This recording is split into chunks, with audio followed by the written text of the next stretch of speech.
So my team came to me recently and said, hey, Fun Master, the kids have been asking for a video about pawns versus pieces. And I thought, hey, I've got just the game. It was played by this really strong dude named La Bourdonnais back like 150 years ago. And it just so happened, when I thought of this game, I was on the island of Réunion, which is exactly where La Bourdonnais was born. Sometimes the world comes full circle like that. So here we go, chess kids. This is the official Pawns versus Pieces video. Only, unlike La Bourdonnais, I'm going to speak English, not French. Here we go. Black was La Bourdonnais, and he could have just taken this bishop and gotten the game a little bit closer to equal, but no, he violates all of Fun Master Mike rules, and after the pawn to e6, he doesn't take the bishop, he plays pawn takes pawn. Now the game is already completely crazy. This bishop is hanging, this bishop is hanging, this pawn is very weak, and white already needs to be careful, because if white goes piece grabbing, then it won't be pawns defeating white, it'll actually be the heavy pieces, because first,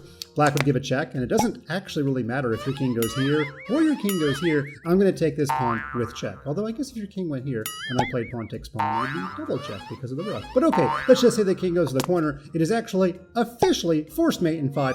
We take the pawn, the king has to take, we check with the rook, and the king moves, and then we give a discovered check, and then basically our queen is going to get to the square g2 via the square f3. Now, if your king went here, I would actually mate you right away, but if your king decides to stick around for a little bit longer and plays king h1, then I would check you and I would mate you, and the video would be a little bit shorter, and you're like, hey, Fun Master, what about the pawns beating the pieces? Well, let's back up to the actual game, because the actual game is actually a lot more exciting. In this position, white did not take the bishop, and instead white played the move rook up to guard some of those invasions and to be able to block with the rook if need be. But the queen gives check, and the king decided to hide in the corner, but those mates don't exist anymore, because now if I take with the pawn, your rook can actually take back, or even if your king takes, this f2 square would be covered. Okay, here come the pawns. You guys ready for the pawns? I'm ready for the pawns, but first, the bishop saves itself, because this pawn was actually going to be kind of a terror, so black takes a quick timeout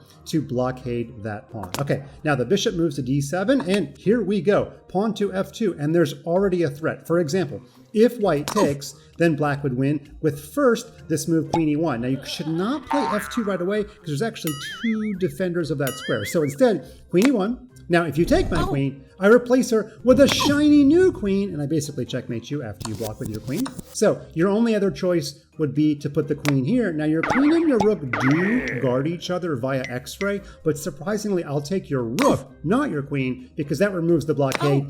Then I'll promote, and if I want to be cheeky, I think my British friends say that, I would promote to a rook, and you would take, and I would take, and we would still not have pawns versus pieces. You're waiting for the big moment. But the pawns are starting to work their way down the chessboard. So white did not play bishop takes bishop. Instead, white blockaded himself with the move rook f1. And now d3. That attacks the rook. It disconnects the queen's protection of this rook.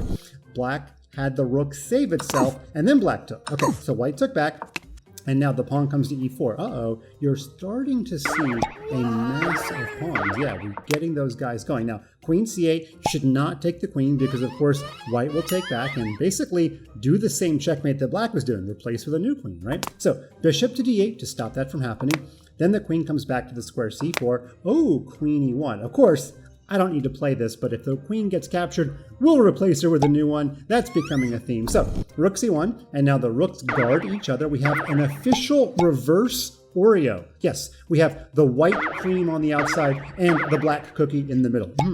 That's about the only Oreo flavor that does not exist. We got Halloween Oreos. Okay, I'm getting a little bit sidetracked. Instead, here come the pawns, pawn to d2. And if you take this queen, I will get a new one. And when you take that one, I will get another new one. Okay, so white is not in the business of capturing any of black's queens. Instead, white plays a cheeky little checkmate threat, but of course, black stops that from happening.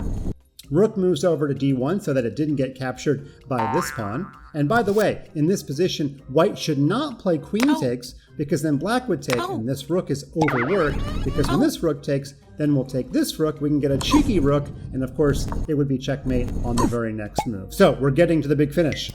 White played the move rook to d1, as I mentioned, and then we had e3. Look at this move.